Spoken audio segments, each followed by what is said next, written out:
Early childhood caries यानी 6 साल से छोटे बच्चों में कैविटीज़, या बहुत सिंपल भाषा में बोलें तो जो दूध के दांत हैं उनमें कैविटीज़ हो जाना।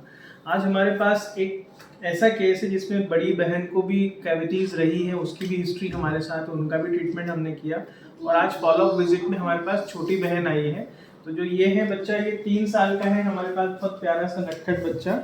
लेकिन जो समझने वाली बात है कि जो हम हमेशा से बोलते हैं कि डेंटल कैरीज जो है वो एक लाइफस्टाइल रिलेटेड डिसीज है, जिसमें कि हमारा फैमिली का एनवायरनमेंट, खान पीन, ब्रशिंग का, सबका एक हमारा एजुकेशनल नॉलेज क्या है, ये सारी चीज़ें रिस्क फैक्टर्स के रूप में काम करती हैं। तो बहुत अच्छे से हम ये एक्सप्लेन करेंगे। तो सबसे पहले मैं जो बड़ा बच्चा है उसके बारे में बताना चाहूँगा कि 3 साल की एज पे उन्हें भी आगे के दांत में कैविटी रही, स्वेलिंग रही। उसके बाद बेंगलोर जैसी जगह में वहाँ पे ट्रीटमेंट हुआ। फॉर्चुनेटली उनको पीडियाट्रिक डेंटिस्ट मिले, वहाँ प्रॉपर ट्रीटमेंट हुआ। लेकिन जो उस वजह से डैमेज हुआ था, तो अब बच्चा बड़ा वाला हमारे पास आया था, दांत जो है वो एक आगे की तरफ आ गया था।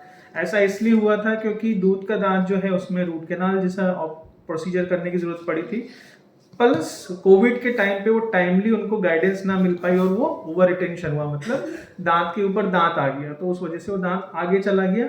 और कुछ और दांतों में कैविटी थी जो हमने उसकी फिनिश करी, और अब हम वो बाहर वाला दांत है उसको पीछे कर रहे हैं। लेकिन जो दूसरा बच्चा आज हम देख रहे हैं, छोटा बेबी आया उनका, है ना, ठीक है, दीदी को परेशान तो नहीं करते हो? तो यहाँ जो है, सर आप भी आइए, मैं भी आपको समझा दूँ मधु। तो जो कैविटी का प्रेजेंटेशन है वो बहुत हम यहाँ से समझेंगे, और ये पब्लिक को भी मैं समझाना चाहूँगा कि जो प्रेजेंटेशन यहाँ दिख रहा है वो, उसमें ऐसा हुआ कि जब बच्चा ऑलमोस्ट 2 या साल के आसपास होगा तब कैविटीज़ की एक्टिविटी काफ़ी ज़्यादा थी।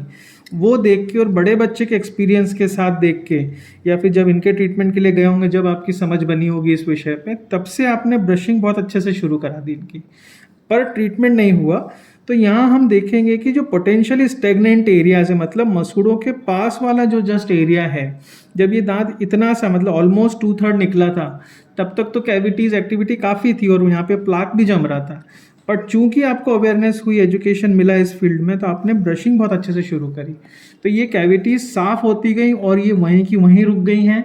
प्लस जो 1/3 दांत हमारा और बाहर आया इस बीच में, उसमें कोई कैविटी नहीं, और बहुत अच्छा शाइनिंग वहाँ पे देखेंगे तो इनेमल हमें दिख रहा है। तो ये दिखाता है कि सिंपल सा एक एजुकेशन शेयर जो एक बड़े बच्चे के लिए आपको मिला, उस वजह से जो आपने ब्रशिंग के ऊपर फोकस किया, तो उसी कैविटी के पास वाला जो 1/3 हिस्सा बाद में निकला वो आपका कैविटी फ्री है। तो बहुत स्ट्रेट मैसेज है कि कैविटी जो है बच्चों में या बड़ों में, ये लाइफस्टाइल रिलेटेड डिसीज है।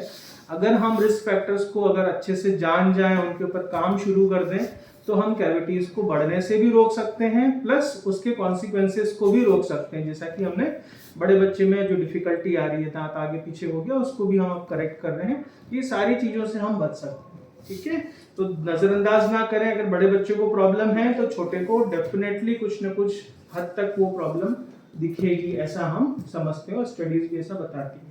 करना बहुत सिंपल है। जो वहाँ पे अभी अरेस्टेड लीजन, मतलब ये एक्टिव लीजन नहीं है, वहाँ पे एक समय पे तोड़फोड़ हुई लेकिन अब वो स्टेबल हो गया है, बट वहाँ पे डेब्रिस जा रही, इकट्ठा हो रही, इसीलिए आप देखोगे सिर्फ 4 दांत पे कैविटी है मधु, सिर्फ आगे के 4 दांत पे कैविटी है, बाकी किसी भी दांत पे कोई कैविटी नहीं है। दिस इज बिकॉज कि आपने इतने अच्छे से उसकी ब्रशिंग मेंटेन करी, इतने अच्छे से उसका हाइजीन मेंटेन करा कि कहीं पे भी कैविटी स्प्रेड नहीं हुई, ठीक। तो ये हो गया डिसीज लिमिटेशन, और यही हम चाहते हैं पेरेंट्स से कि डिसीज अर्ली आइडेंटिफिकेशन, उसको लिमिट करें। घर की चीजें जो करने वाली है, ब्रशिंग, डाइट, वो सारी चीजों पे इंस्ट्रक्शंस अगर फॉलो कर लेता है पेरेंट, तो प्रॉब्लम तो रुक ही जाती है। सबसे पहला काम है बीमारी को बढ़ने से रोकना, उसके ऊपर जो तकलीफ बन गई उसको मिनिमाइज वे में उसको रिपेयर करके आगे बढ़ जाना। तो बहुत सिंपल सा है, सिंपल क्लीन करेंगे, डिफेक्ट्स हैं उनको बिल्कुल सिंपल मसाले से भर देंगे।